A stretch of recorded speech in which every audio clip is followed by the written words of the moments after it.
ونصلي ونسلم على رسوله النبي الكريم الأمين المكين الرؤوف الرحيم. الحمد لله الذي اصطفى خصوصا على ولد آدم وخاتم الأنبياء وعلى أمة أتباعه من الصديقين والشهداء. أما بعد فأعوذ بالله من الشيطان الرجيم. بسم الله الرحمن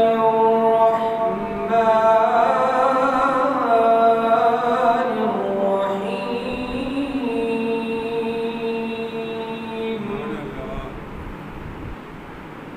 وإذا سمعوا ما أنزل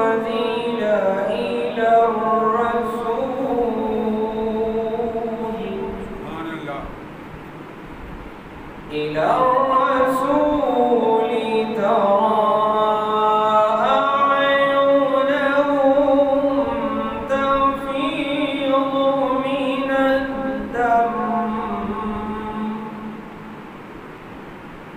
تفيض من الدمع مما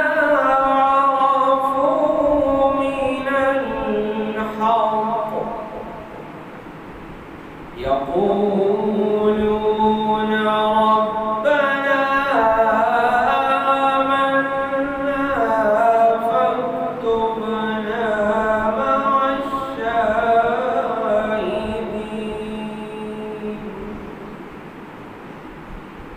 ربنا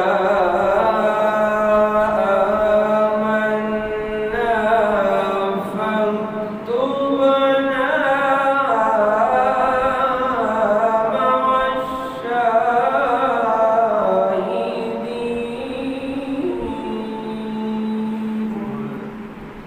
صدق الله ومولانا العظيم. وصدق رسوله النبي الكريم.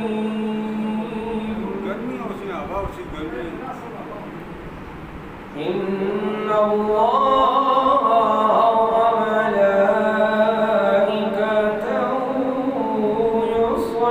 يصلون على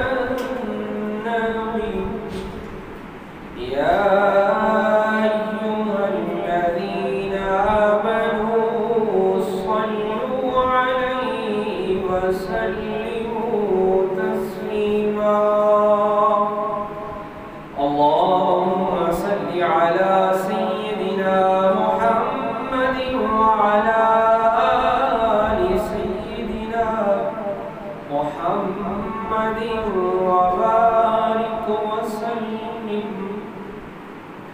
الصلاة والسلام عليك يا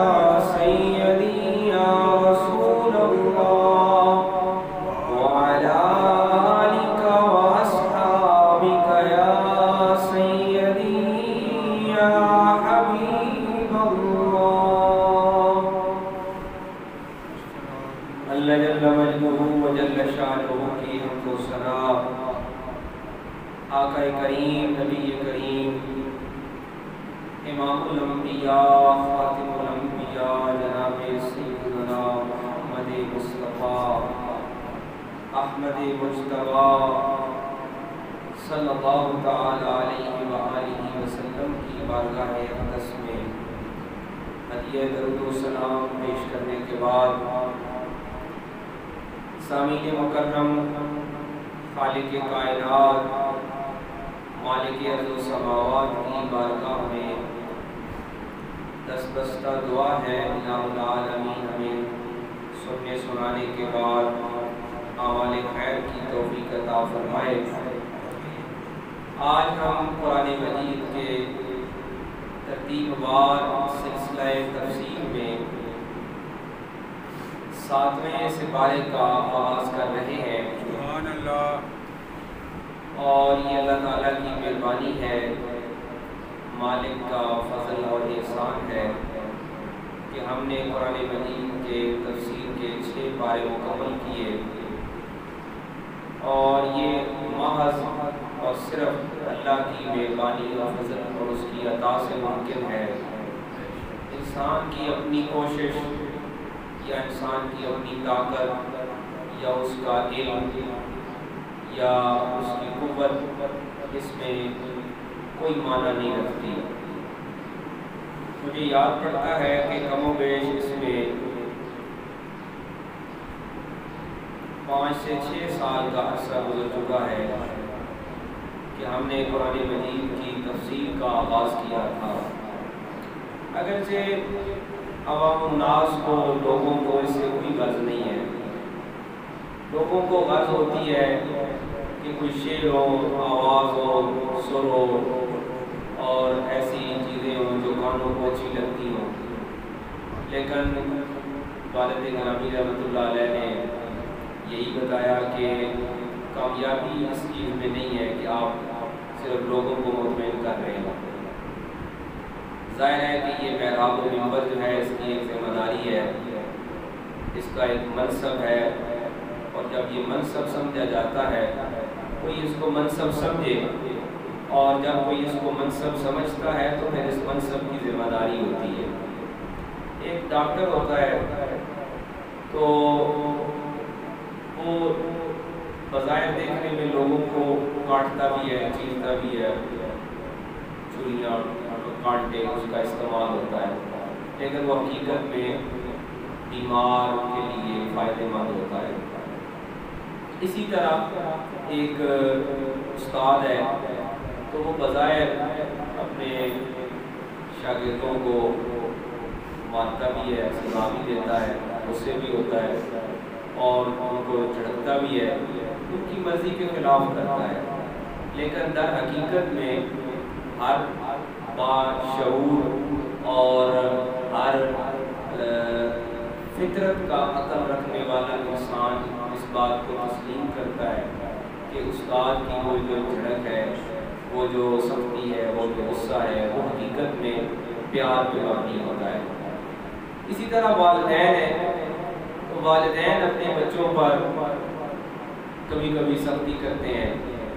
اور ان کو سزا بھی دیتے ہیں، منہ سے بھی سزا دیتے ہیں اور ہاتھ سے بھی سزا دیتے ہیں، لیکن اس سزا کو کوئی نفرت کا نام نہیں دیتا۔ اور یہی حقیقت ہے یہاں بھی کہ لوگ یہ چاہتے ہیں، عوام الناس یہ چاہتے ہیں کہ اچھی اچھی آوازیں ہوں تو ان سے ہم محظوظ ہوں، سر لگے اور بڑی پیاری سریں ہوں، واقعات سنائے جائیں جو کانوں کو اچھے لگیں اور لوگ ان سے لطف اندوز ہوں، واہ واہ سبحان اللہ، اور اس طرح کی جو ہے نا ایک ماحول بنے۔ اب یہ لوگوں کی ڈیمانڈ ہوتی ہے، عوام الناس کی ڈیمانڈ ہوتی ہے۔ جس طرح ایک کلاس میں استاد جانتا ہے کہ کون سی چیز، کون سا عمل، کون سا طریقہ طلباء کے لیے بہتر ہوتا ہے،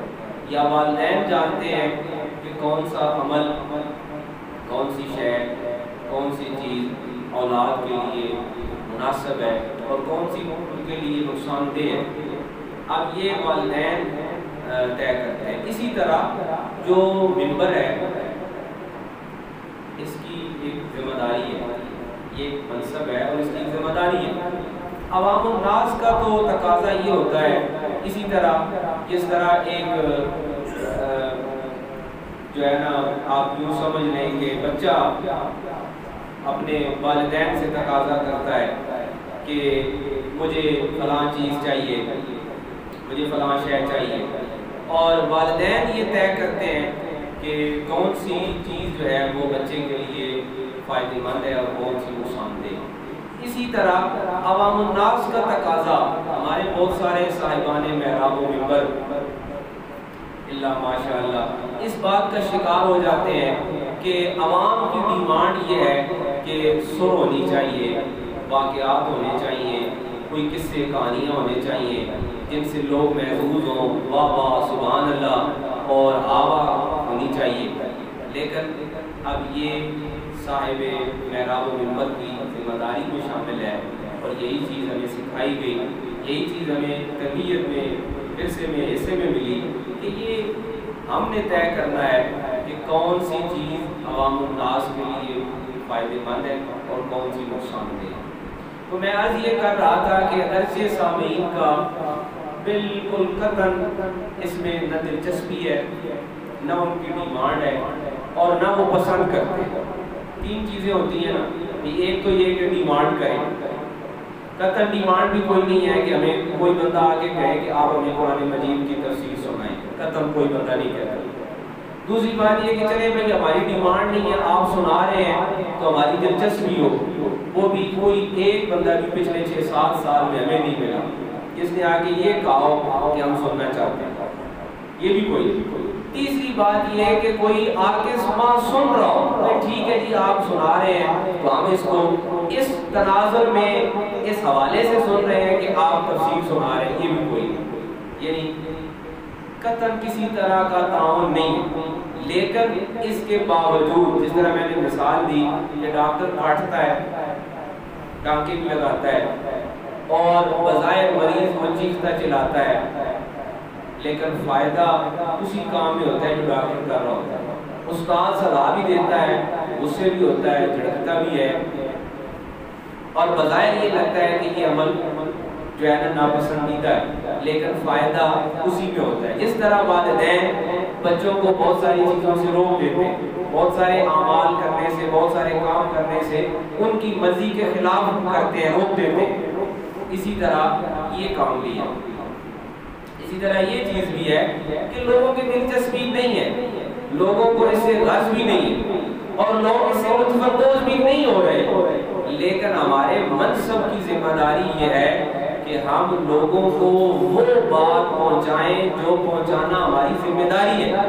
کیونکہ جب ہم یہ کہتے ہیں کہ محراب و منبر ایک بڑا درجہ ہے، ایک بڑا سٹیٹس ہے، ایک بڑا منصب ہے، تو بھائی بات یہ ہے کہ کل اس منصب کی جوابدہی بھی ہونے والی ہے۔ کل بروز حشر، قبر اور حشر میں ہم نے اس کا جواب بھی دینا ہے کہ آپ کے ذمہ تھا محراب و منبر،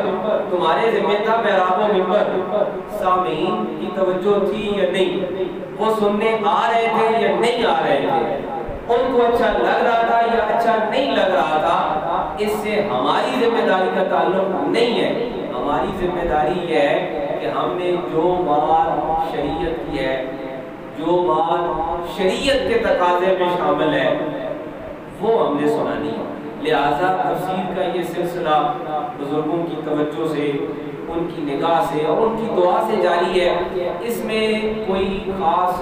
یوں سمجھے، میں نے پہلے بھی یہی بات کہی کہ انسان کی نہ تو اپنی طاقت کام آتی ہے، بڑے بڑے مجھ سے زیادہ صحت مند خطیب موجود ہوں گے، مجھ سے زیادہ اچھی آواز والے موجود ہوں گے، مجھ سے زیادہ پڑھے ہوئے موجود ہوں گے، لیکن اس میں ایک چیز مشکل ہے اور وہ ہے تسلسل، اور وہ ہے استقامت۔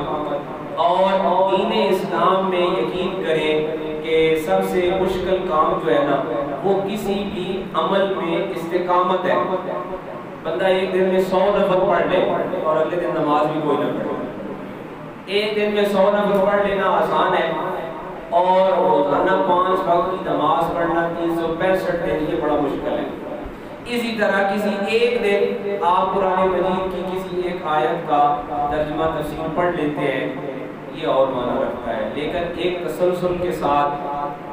باقاعدگی کے ساتھ اس کو پڑھنا یہ بڑا دشوار کام ہے،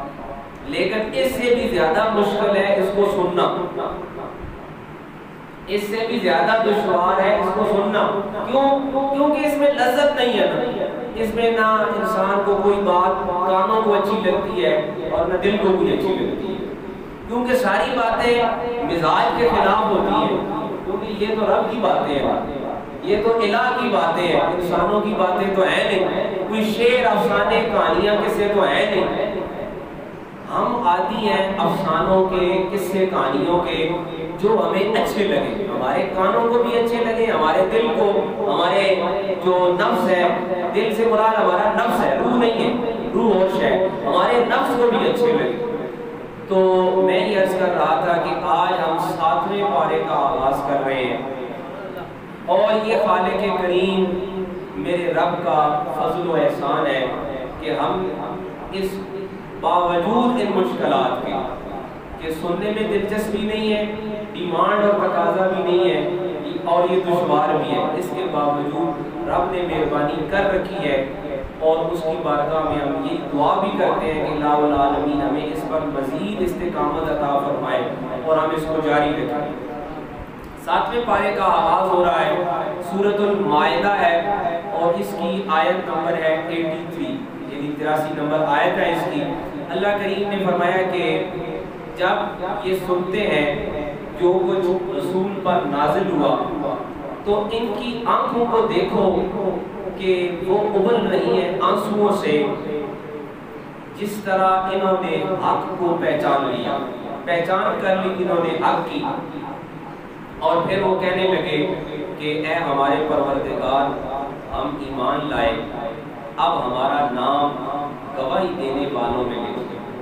پچھلی آیت جو 6 پارے کی یعنی آخری آیت مبارکہ ہے، اس میں ہم نے پڑھا وہ واقعہ ہجرت حبشہ کا، کہ جب مکہ سے مہاجرین کا پہلا قافلہ تاریخ اسلام کی پہلی ہجرت میں وہ 15 لوگوں کا قافلہ جو حضرت سیدنا جعفر بن ابی طالب رضی اللہ تعالیٰ عنہ کی قیادت میں حبشہ کے ملک میں پہنچا، اور وہاں کے بادشاہ کے دربار میں انہیں بلایا گیا، تو وہاں پہ جب حضرت جعفر بن ابی طالب رضی اللہ تعالیٰ عنہ سے پوچھا گیا کہ آپ کے بارے میں یہ مکہ کے جو قریش ہیں ان کا یہ کہنا ہے کہ آپ لوگ باغی ہیں، آپ لوگ اپنے آباء و اجداد کے دین سے پھر گئے ہیں، تو آپ اپنی صفائی میں اپنا موقف بیان کریں، آپ پر جو اعتراض ہے اس اعتراض کا آپ جواب دیں۔ تو حضرت جعفر بن ابی طالب رضی اللہ تعالیٰ عنہ جو نبی کریم آقا کریم صلی اللہ علیہ وآلہ وسلم کے چچا زاد بھائی ہیں، اور مولائے کائنات حضرت علی بن ابی طالب کے سگے بھائی ہیں، حضرت جعفر بن ابی طالب نے قرآن مجید کی سورہ مریم سے اور سورہ طٰہٰ سے وہ آیات تلاوت کی جو حضرت مریم اور حضرت عیسیٰ ابن مریم سلام اللہ علیہ ان کے بارے میں جو گواہی دینے والی آیات ہیں وہ آیات تلاوت کی۔ جیسے ہی ان کو سنا گیا تو اس وقت یہ ماحول بنا کہ اس بادشاہ کے دربار میں، کیونکہ اس نے اہل کتاب یعنی انجیل کے ماہر جو تھے، اہل علم تھے، ان کو جمع کر دیا۔ اب جیسے ہی حضرت جعفر نے قرآن مجید کی وہ آیات تلاوت کی جن میں حضرت عیسیٰ اور حضرت مریم کا تذکرہ ہے، تو قرآن مجید نے اس ماحول کو بیان کیا کہ وَإِذَا سَمِعُوا مَا أُنزِلَ إِلَى الرَّسُولِ، کہ جیسے ہی انہوں نے یہ سنا نا جو کچھ حضرت امام الانبیاء خاتم الانبیاء سیدنا محمد مصطفیٰ صلی اللہ علیہ وآلہ وسلم پر نازل ہوا، تو کیا ہوا کہ ان کی آنکھیں آنسوؤں کو ابلنے لگی، یعنی بہت زیادہ ان کے آنسو بہنے لگے۔ یہ اصل میں قرآن مجید کی وہ حقانیت ہے، قرآن مجید کی وہ پہچان اور وہ معرفت ہے جس کو کوئی علم والا ہی سمجھ سکتا ہے۔ اس سے پچھلی آیت میں ہم نے پڑھا کہ جب بادشاہ نے ان کو بلایا نا حضرت جعفر بن ابی طالب کے گروہ کو کہ آپ لوگ دربار میں آئے اور اپنے بارے میں جو موقف ہے وہ بیان کریں کہ آپ لوگ کون ہیں، اور دوسری طرف قریش مکہ موجود تھے، تو اس نے ایک کام یہ کیا کہ جو اس کے بادشاہی میں اس کے ملک میں انجیل کے اہل علم لوگ تھے ان کو بلا لیا۔ اب یہ اہل علم کی بات ہے، آگے دیکھیے قرآن مجید نے ان کی کیفیت کو کیسے بیان کیا۔ فرمایا تفید من الدمع مما عرفوا من الحق، حق کی طرف سے انہیں جو پہچان مل گئی، قرآن مجید میں یاد رکھیے ہمیشہ اہل علم کی بات کی گئی ہے۔ حضرت آدم کے قصے سے اگر شروع کریں نا تو قرآن مجید نے وہاں بھی بتایا کہ وَعَلَّمَ آدَمَ الْأَسْمَاءَ، کہ ہم نے آدم کو علم دیا، اور جہاں بھی رب نے حق اور معرفت کی بات کی وہ اہل علم سے وابستہ کی۔ اس پر میرے حضور سیدی پیر نصیر الدین رحمۃ اللہ علیہ نے ایک کتاب لکھی موازنہ علم و کراوت۔ آپ فرماتے ہیں آج کے جو جاہل پیر ہیں ڈبا بھی، انہوں نے کیا کیا ہے کہ کرامتیں لوگوں کو سنا سنا کر علم سے دور کر دیا ہے کہ اب پیر صاحب جو ہے نا وہ صرف بندوں کو ٹھیک کر رہے ہیں، بچے دے رہے ہیں، اولاد دے رہے ہیں، معاذ اللہ استغفر اللہ، لوگوں کو روزگار دے رہے ہیں، مال و دولت دے رہے ہیں، لیکن قرآن پوچھا جائے تو کوئی نہیں پتا۔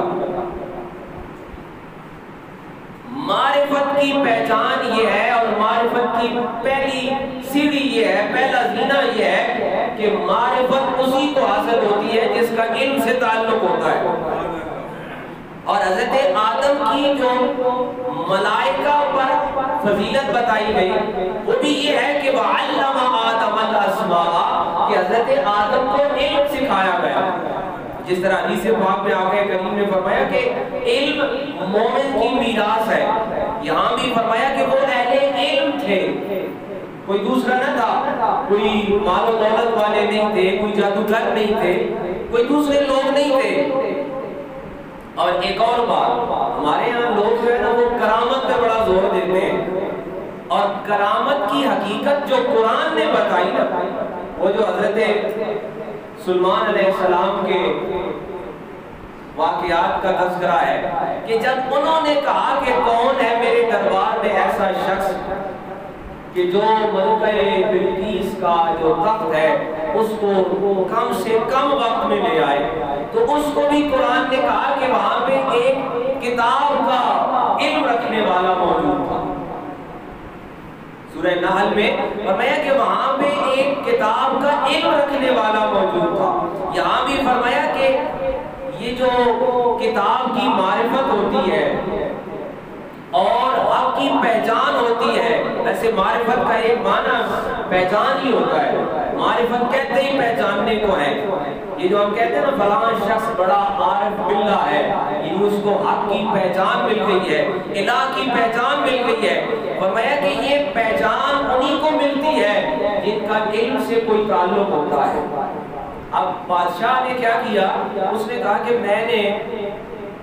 مکہ کے قریش کو بھی بلا رکھا ہے، اور دوسری طرف وہ لوگ بھی آ رہے ہیں جن کا دعویٰ یہ ہے کہ ان کے پاس نبی آخر الزمان کا کلام ہے، تو لہٰذا علم والوں کو بلایا جائے۔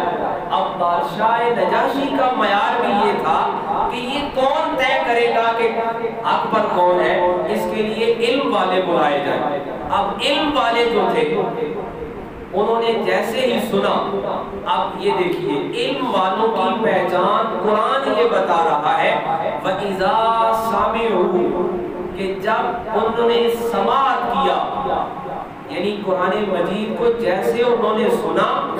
ان کی آنکھوں سے آنسو جاری ہو گئے اور انہیں حق کی پہچان نصیب ہو گئی۔ تو یہ قرآن مجید کی حقانیت اور قرآن مجید کی جو اہمیت و فضیلت ہے اس کی عکاسی کرتا ہے۔ اور پھر مفسرین کرام فرماتے ہیں کہ وہی لوگ جو بطور جج بطور منصف بلائے گئے تھے کہ آپ یہاں پر بیٹھے، یہ دو طرح کے لوگ آ رہے ہیں، یہ اپنا اپنا موقف بیان کریں گے، آپ ان میں سے فیصلہ کریں کہ کون حق پر ہے۔ تو جیسے ہی حضرت جعفر بن ابی طالب نے قرآن مجید کی آیات تلاوت کی، قربان جائیے اہل بیت اور قرآن کا یہی تعلق ہے کہ یہ ہر بزم میں، ہر میدان میں، ہر جگہ پر قرآن اور اہل بیت ایک ساتھ ہوتے ہیں۔ جیسے ہی حضرت جعفر بن ابی طالب نے قرآن مجید کی آیات تلاوت کی، وہی الہی کے الفاظ بتاتے ہیں کہ وہ جو اہل علم ہیں ان کی آنکھوں سے بے ساختہ آنسو جاری ہوئے، اور یہی قرآن کی وحی الہی کی رب کے کلام کی حقانیت اور پہچان یہی ہے، اور یہ اہل علم کو نصیب ہوتی ہے۔ ہم تو قرآن مجید کی 2 آیتیں سنے نا، اس کے بعد کفار کا شکار ہو جاتے، بیزار ہو جاتے، پریشان ہو جاتے، اتنی 2 آیتیں لمبی کیوں ہو گئی ہیں، تلاوت لمبی کیوں ہو گئی ہے، پتہ ہی نہیں ہوتا۔ یاد رکھیے قرآن مجید کی تلاوت بھی عبادت ہے، اور اس کی سماعت اس سے بڑھ کر عبادت ہے، اور پھر اسی سماعت سے ان کو معرفت ملی۔ وہ اہل علم جو بادشاہ نجاشی نے اپنے دربار میں بلائے تھے، جیسے ہی انہوں نے توجہ سے قرآن مجید کی تلاوت کو سنا، سماعت کیا، رب کا کلام گواہی دیتا ہے کہ مما عرفوا من الحق، حق کی طرف سے ان کو معرفت عطا کر دی گئی، انہیں حق کی پہچان مل گئی، اور وہ کہنے لگے یقولون ربنا آمنا، اے ہمارے رب ہم ایمان لے آئے۔ قرآن مجید کو توجہ سے سننا، حالانکہ وہ اس سے پہلے ایمان کی حالت میں نہیں تھے، لیکن جیسے ہی انہوں نے قرآن مجید کی آیات کو توجہ سے سنا، وحی الہی کے الفاظ دیکھیے، رب فرماتا ہے توجہ سے سننا تھا کہ رب نے ان کو پہچان عطا کر دی۔ لہٰذا جب بھی قرآن مجید کی تلاوت کی جائے، اس کو اتنے خشوع سے، اتنی توجہ سے سنے کہ انسان پر گری و زاری کی کیفیت طاری ہو جائے۔ اور دیکھیے کہ وہ جن کے پاس ایمان بھی موجود نہیں تھا، وہ فوراً سے کہنے لگے ربنا آمنا، اے ہمارے پروردگار ہم ایمان لے آئے۔ عزیز مکرم، قرآن مجید کی آیات کے اندر انسانوں کی ہدایت کے لیے اس قدر سامان ہے کہ اس کی سماعت اگر توجہ سے کی جائے تو انسان وہ جس کے پاس ایمان بھی موجود نہیں، رب اس کو ایمان کی دولت عطا کر دیتا ہے، اور جو پہلے سے ایمان پر موجود ہے وہ اگر قرآن کی تلاوت کو توجہ کے ساتھ، دھیان کے ساتھ اور پوری انہماک سے جب اس کو سماعت کرے گا،